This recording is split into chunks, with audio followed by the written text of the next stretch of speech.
लहानपणापासून एकच गोष्ट जी मला नेहमी बोचायची ती की माझा जन्म म्हणजे मुलगी जन्माला का आली, तिला पाहायला जायचं नाही. म्हणून वडील मला 3 महिने सुद्धा पाहायला आले नाहीत. तू मोठी झालीस तर लोकांच्या घरी जाऊन लोकांचं घर श्रीमंत करशील, आम्हाला काय फायदा तू शिकलीस तर. प्रत्येक वेळी स्त्रियांनी 2 ऑप्शन मधून एकच ऑप्शन का निवडायचं? मला प्रेम आणि आई वडील दोन्ही का नाही मिळू शकत? जंजीर कटती नहीं तो पाव काट लो, लंगड़ा के चलो मगर आजादी से चलो, या तत्वावर जगणारी मी विजया गायकवाड आणि ही माझी कहाणी आहे. तसं माझं आयुष्य हे चित्रपटासारखं आहे आणि या चित्रपटामध्ये 3 टप्पे आहेत. पहिला आहे बालपणाचा, दुसरा आहे एज्युकेशन शिक्षणाचा, प्रेमाचा आणि शेवट आहे तो यशाचा. तर माझं जे बालपण आहे हे कंधार तालुक्यातील नांदेड जिल्ह्यामध्ये पानभोशी गावामध्ये झालेलं आहे. आणि मी लहानपणापासून मिडल क्लास फॅमिलीमध्ये मी जन्म घेतलेला आहे. माझे वडील जे होते ते आर्मीमध्ये होते आणि जे शेतकरी कुटुंबामध्ये म्हणजे जय जवान जय किसान हे आमच्या घरामध्येच नांदत होते. आणि घरामधलं वातावरण जे आहे खूप काटकसरीचं होतं. जसं मिडल क्लास फॅमिलीमध्ये असतं, म्हणजे टूथपेस्ट संपली तर शेवटच्या कचऱ्यापर्यंत कापून ते वापरायची, किंवा साबण संपली छोटासा तुकडा उरलेला असेल तर भिंतीला चिकटून त्याचा हात धुण्यासाठी वापर करायचा, किंवा कुठं 2 किलोमीटर जायचं असेल तर कुठल्या गाडीचा रिक्षाचा वापर न करता पायी चालत जायचं. कुठं प्रवासामध्ये गेलो तर पेपर उसना मागायचा पण विकत घ्यायचं नाही. म्हणजे अशा कुटुंबामध्ये माझा जन्म झालेला.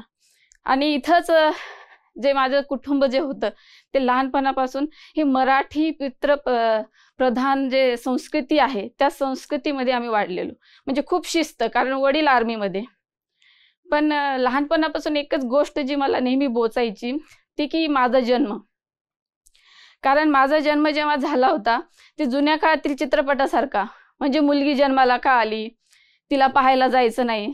तेव्हा माझ्या आईचं जे आयुष्य होतं हे माहेरच्या साडीतल्या अलका कुबल सारखं, म्हणजे सासूरवासामध्ये गेलेलं. आणि मी पहिल्यांदा मुलगी जन्माला आले आणि मुलगी जन्माला आली म्हणून मला कोणी पाहायला आलं नाही. तिला कशाला पाहायला जायचं, मुलगी आली जन्माला म्हणून वडील मला 3 महिने सुद्धा पाहायला आले नाहीत. आणि ती स्टोरी मला ऐकवण्यात आली. त्यामुळे ते जी भावना असते नकारले जाण्याची ती खूप बोचत असते मला, आणि ते खूप मला त्रासदायक होते. नंतर वडील ड्युटीवर गेले त्यावेळेस माझ्या भावांना सोबत घेऊन गेले पण मला नाही घेऊन गेले. त्यामुळे मला एवढं ही जी भावना होती जे नकारले जाण्याची किंवा भेदभावाची ती अजून माझ्या मनामध्ये वाढत गेली आणि मला पाहुण्यांकडे ठेवून गेले. त्यामुळे मी खूप आतून तुटून जायची. कारण इतरांचे मम्मी पप्पा आई वडील आपल्या लेकरांना जेव्हा प्रेम द्यायचे, ते कुस्करून भाकर खाऊ घालायचे, त्यावेळेस मला ते बोचायचं. कारण चांगल्या घरात जन्माला येऊन सुद्धा जे आई वडिलांचं जे प्रेम असतं ते कधीच मिळालं नाही मला. त्यामुळे ते जी भावना होती ती खूपच त्रासदायक होती आणि त्या भावनेमध्ये मी वाढत गेले. आणि ही जी भावना होती ती खूप बळावत गेली. कारण जसं जसं मी वाढत गेले मुलगा मुलगी हा जो भेद आहे हा भेद माझ्या मनामध्ये वाढत गेला. कारण मला वेगळं ट्रीट केलं जायचं. पण मी मनातून स्वतःला एवढं बजावलं होतं की ही जी जाणीव आहे ना हे मी एक दिवस सक्सेस होईल आणि सगळ्यांना जे मला नकारल्याची जी भावना जी मला ही मिळते ना याचं रूपांतर मी नक्कीच हे स्वीकारतील त्या पद्धतीनं मी वागेन असं मी ठरवलं होतं. लहानपणीच मी शिक्षणामध्ये एवढे अग्रेसर होते, कधीच पहिला नंबर मी हुकवला नाही. कारण मला सक्सेस व्हायचं होतं, पुढं जायचं होतं. हे लहानपणीच ठरवलं की मला कुणाची जरी साथ नाही मिळाली तर शिक्षण मला नेहमी पुढे घेऊन जाईल हे मला नेहमीच माहित होतं. म्हणून मी हमेशा मला जसा वेळ मिळतो जास्तीत जास्त मी अभ्यास करायचा, पहिला नंबर यायचे, भाषण निबंध स्पर्धा सगळ्या गोष्टींमध्ये मी नेहमी अव्वल असायचे. आणि जिथं मला सोडलं होतं ते माझ्या मामाचं गाव होतं आणि त्या मामाच्या गावामध्येच माझा सर्वात जास्त सर्वांगीण विकास झाला. कारण तिथलं जे वातावरण होतं, जे गावातली माया प्रेम हे सगळं तिथं होतं. कारण जे जुन्या पद्धतीमध्ये गाव दाखवलं जायचं ते गाव होतं तसं. आता ही प्रेम माया आपुलकी राहिली नाही, पण तेव्हा तशी होती की सगळे मिळून सण साजरे करायचे. कुठले लग्न समारंभ असतील, कार्यक्रम असतील, त्यामध्ये एकत्र सगळ्या गोष्टी ते शेअर करायचे, आनंद शेअर करायचे.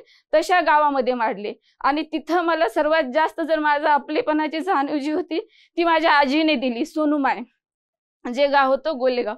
आणि तिथं मला उखाणे, गाणे, लग्न समारंभ, हळदीचे गाणे किंवा लग्न झाल्यानंतर मुली परतीने जातात त्यावेळेस विदाईचे गाणे, खूप असं मला जे सांस्कृतिक जो ठेवा आहे ना स्वतःला मला घडवण्याचं, जे सगळ्यात जास्त जर मी घडले असेल तर तिथंच घडले आणि तिथूनच माझ्या जीवनाला कलाटणी मिळाली. म्हणजे मी स्ट्रॉंग तिथंच झाले त्या. पण हे सगळं होत असताना मनात नेहमी हुरहुर असायची की माझे वडील आई माझ्या सोबत नाहीये, ते कधी परत येतील, मला कधी भेटतील. कारण आर्मीमध्ये खूप वर्षांनी सुट्ट्या मिळायच्या, 2 वर्षांनी 3 वर्षांनी. त्यामुळे मी वेट करायची की माझे आई वडील कधी येतील, मला कधी त्यांच्यासोबत टाइम स्पेंड करायला मिळेल. त्यांनी पाठवलेले लेटर्स मी खूप वेळेस वाचायचे, दिवसाचे 4-4 वेळेस. आणि ते लहान होते त्यामुळं मी खूप इमोशनली अटॅच असायचे. कारण जे गोष्ट आपल्याला मिळत नाही ना त्या गोष्टीबद्दल आपल्याला खूप हेवा वाटतो आणि आपण ते मिळवण्यासाठी खूप प्रयत्न करतो. म्हणून त्यांचे लेटर्स मी जे लेटरमध्ये लिहिलेलं असायचं ते माझ्याबद्दल, ते वाचूनच मला खूप आनंद वाटायचा. मी कितीतरी वेळेस ते लेटर वाचून, अंतर्देशी पत्र होते त्या काळी, ते उशाला घेऊन बसायचे. आणि असेच करत माझं हे बालपणाचं आयुष्य असे म्हणजे मी हे करत होते, जगत होते. त्यानंतर मग वडील रिटायर झाले आणि रिटायर झाल्याच्या नंतर मग आता आपल्या स्वतःच्या घरी मी आमच्या पानभोशीला राहायला आले. पण तिथलं जे वातावरण होते ते खूपच शिस्तबद्ध होतं. म्हणजे जे आधी मी राहत होते मामाच्या गावी, तिथलं वातावरण कसं मन मोकळे, सगळं कुटुंब, सगळी लोक, भावकी, हे सगळं प्रेम मिळायचं तिथून मला, आपलेपणा मिळायचा.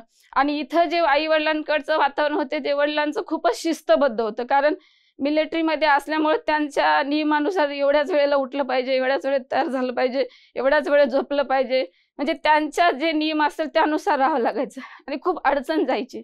पण तरीही आम्ही हे जे काही त्यांचा जो रागीट स्वभाव होता, त्यांचा शिस्त होती, त्या शिस्तीला अनुसरूनच आम्ही तिघं भावंडं, माझे 2 भाऊ आणि मी सर्वात मोठे होते. आणि या पद्धतीनंच आम्ही म्हणजे त्यामध्येच आम्ही स्वतःला ढालून घेतलं की असंच जगायचं, असंच आहे आपलं म्हणून.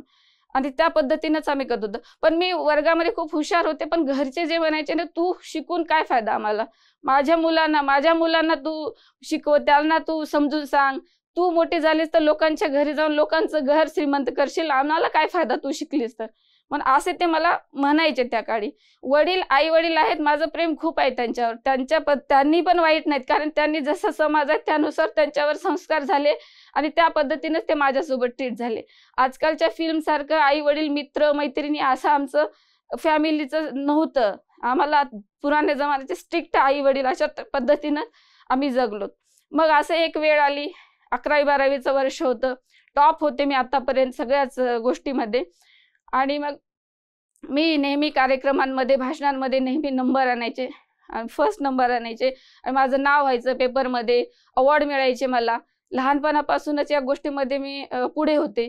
त्यावेळेस जेव्हा माझ्या वडिलांना बोलवायचं माझ्यासाठी की तुम्ही तुमच्या मुलीसाठी तुम्ही या म्हणून, त्यावेळेस मग जेव्हा माझ्यासोबत यायचे तर तेव्हा माझा त्यांना अभिमान वाटायचा. मग ते रडायचे माझ्यासमोर की लहानपणी जेव्हा तुझा जन्म झाला होता तेव्हा मी तुला पाहायला आलो नाही, कारण तू मुलगी झाली म्हणून, पण आता तू माझं नाव उंच करत आहेस, असं ते मला म्हणून दाखवायचे. त्यावेळेस मी लहानपणीचं जेवढं काही त्रास, जे काही मी सहन केलं होतं ते सगळं विसरून गेले. कारण तिथं मी जिंकले होते, कारण त्यांनी आता मला ॲक्सेप्ट केलं होतं एवढ्या वर्षांनी आणि मी तिथं खूप आनंदी झाले होते. आणि असंच जगत असताना पुढे आता माझं 11वी-12वीचं जे वर्ष होतं शिक्षणाचं, त्या टप्प्यापर्यंत पोहोचले आणि इथंच मी जास्त गाफील राहिले. कारण जे वादळ नेहमी सर्वसामान्य मुलांच्या लाईफमध्ये येतं, ते चक्रीवादळ म्हणजे प्रेमाचं वादळ, ते वादळ माझ्या लाईफमध्ये आलं ह्या काळामध्ये.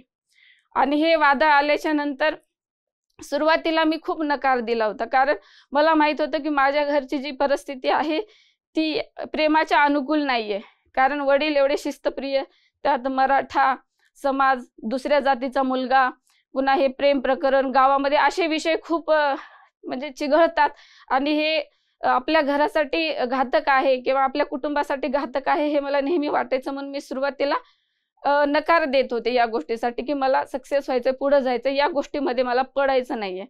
पण शेवटी कसं असतं की हिरवळ दिसते तर जनावर सुद्धा जातं त्या दिशेने, तसं प्रेमाचं असतं. एखादा माणूस आपल्यासाठी धडपड करतोय, नस कापून घेतोय आपल्या प्रेमासाठी, आपल्याला मिळवण्यासाठी, जेव्हा त्याचा आपण प्रयत्न बघतो तर त्यावेळेस आपल्याला वाटतं की आपण पण माणूस आहोत. शेवटी प्रेमाकडे माणूस जास्त वळला जातो. म्हणून मी मग विचार केला की बाबा कुणासोबत तरी लग्न होणारच आहे, मग कुणी जर आपल्यावर जर प्रेम करत असेल तर त्या प्रेमासोबत जाणं काय गैर आहे.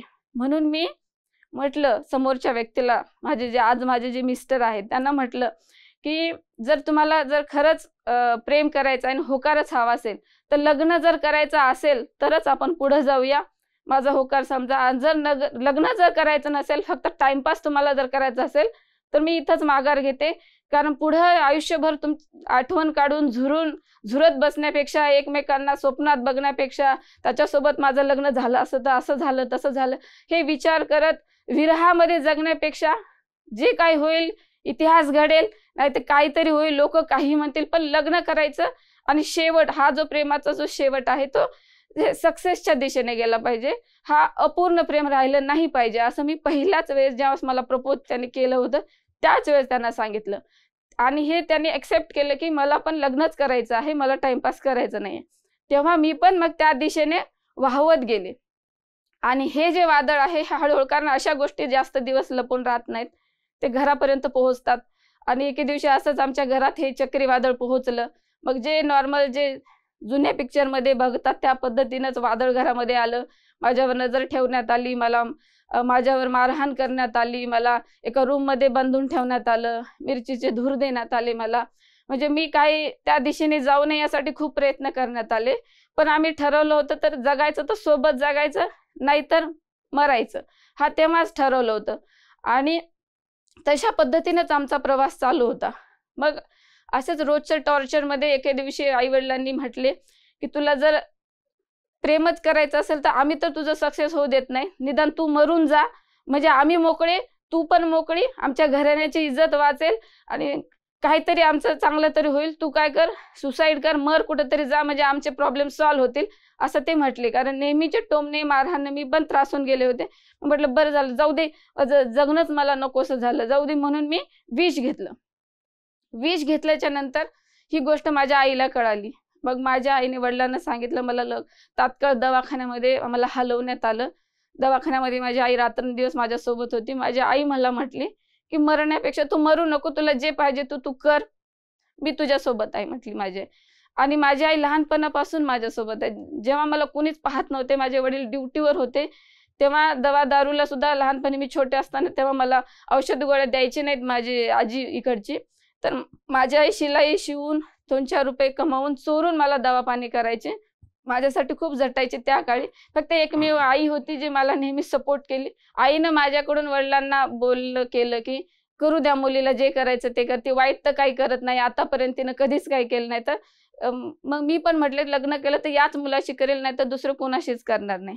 त्यावेळेस मग घरचे माझे वडील जे आहेत ते माझं गुपचूप पद्धतीने लग्न लावून देण्याचा प्रयत्न करायचे. म्हणजे मला स्थळं येत होती, मग ते स्थळं येत होती तेव्हा मग मला सांगायचे असं बोलू नको, तसं राहू नको. कारण मी तेव्हा कसं प्रेमामध्ये कसं माणूस आंधळा होऊन जातो, त्या काळामध्ये सगळी दुनिया आपल्याला दुश्मन वाटू लागते आणि मग आपण कुठलं पण कृत्य हास्यास्पद करू लागतो. तर त्या काळातही माझ्याकडून असं कृत्य घडण्यात आलं. कारण जेव्हा मुलं मला पाहायला यायची तेव्हा तव्याच्या तोंडाला काळं लावून मी त्यांच्या समोर यायचे, किंवा पाटावर उजवा पाय टाक म्हटलं की डावा पाय टाकायचे. काही प्रश्न विचारले तर मी उलट उत्तर द्यायची, कारण माझं लग्न जमू नये यासाठी मी प्रयत्न करायचे. पण तेच घरच्यांसाठी मी असं वागणं फार चुकीचं होतं आणि त्यामुळे ते मला टोमणे द्यायचे. मग म्हटलं चला आता जगलोयच आपण, यातून बाहेर आलोय विष पिऊन, तर लग्नाचाच काहीतरी विचार करता येईल, म्हणून मी यांना लेटर लिहिलं. तेव्हा आम्हाला लेटर लिहायला सुद्धा एकमेकांना खूप म्हणजे बंधन होती की आम्ही नेऊ शकत नव्हतो. तर एक छोटी मुलगी होती आमच्या घराच्या बाजूला, सुनी म्हणून, तिच्या पाठीवर आम्ही लिहायचो. ती कपडे म्हणजे फ्रॉक घालून जायची, त्याच्या पाठीवर लिहून मी तिच्याकडे पाठवायचे. तेव्हा ते तिच्याकडे सरांकडे, मी ज्या मिस्टर आहेत त्यांना सर म्हणते, तर ते आम्ही प्लॅन केला की पळून जाऊन लग्न करायचं. असं तर आता आपल्याला लग्न करून देणार नाही ते, म्हणून मग आम्ही दोघे जणे पळून जाऊन लग्न केलं. आणि तिथूनच म्हणजे आमच्या आयुष्याचा संघर्ष सुरू झाला. कारण आधी मी मिडल क्लास होते, आता दारिद्र्य रेषेखाली आले होते. कारण जात वेगळी, गरिबी आणि हे सगळं यामधून आम्ही वर आलो. कारण जेव्हा लग्न झालं त्यावेळेस आम्ही दोघं पण शिक्षण घेत होतो, अजून मॅच्युअर झालेलं नव्हतं तेवढं, फक्त माझं 18 वर्ष पूर्ण होतं, त्यांचं 21 वर्ष. तर आम्ही जिथं आम्ही राहायला गेलो होतो तिथं म्हणजे आम्हाला काही दुसरे कामं वगैरे येत नव्हती. त्यावेळेस आम्ही संघर्ष, मजुरी करून घराची पेंटिंग करायचे माझे मिस्टर, आम्ही शिकवण्या घ्यायचो आणि जिथे गेलो तिथे आदिलाबादमध्ये तिथली भाषा पण आम्हाला यायची नाही, तेलुगू वगैरे. त्यामुळे आम्ही तिथे जास्त काळ राहिलो नाही. मग परत आम्ही नांदेडला आलो आणि क्लासेस जॉईन केले आणि काम करत करत शिक्षण आम्ही पूर्ण केलं. आणि त्या काळातच माझा मुलगा अर्चित पोटामध्ये होता. आम्हाला कुणाचाही सपोर्ट नव्हता. आम्ही दोघांनाच आम्हाला हे संघर्ष करून पुढे जायचं होतं. तर सपोर्ट कुणाचाच नव्हता. थोड्याशा पैशामध्ये आम्ही गुजराण करायचो. एके काळ असा होता, आम्ही दोघं जण असताना आमच्या म्हणजे घरामध्ये काहीच अन्न नव्हतं, तर आम्ही अर्धा ग्लास तांदळामध्ये 2-3 ग्लास पाणी टाकून त्यात मीठ टाकून त्याला पेज बनवून आम्ही ते प्यायचो 3 टाइम. पण तो संघर्ष जो होता ते आम्हाला लोकांना दाखवून द्यायचं होतं की प्रेम केल्याने बर्बाद नाही होत माणूस, यशस्वी पण होतं. पण कधी कधी ते कसं ते निर्णय आम्ही फार लवकर घेतला म्हणून आम्हाला कसं यशस्वी होऊन लग्न करायचं होतं. पण परिस्थिती अशी बनली होती की आम्हाला ते तात्काळ तसं निर्णय घ्यावा लागला. आणि खूप मग संघर्षामध्ये माझा मुलगा छोटासा असताना घरात ठेवून मला जॉब करायला जावं लागायचं, नोकरी. मी शिक्षिका म्हणून लहान मुलांना शिकवायला जायचे. मध्ये मध्ये त्यांनी मला परवानगी द्यायची मुलांना पाहण्यासाठी. माझ्या शाळेतले गव्हाणे मॅडम यांनी मला खूप सपोर्ट केला त्या काळामध्ये, कारण कुणीच मला सपोर्ट करायचं नाही त्या काळी आमच्या घरचे.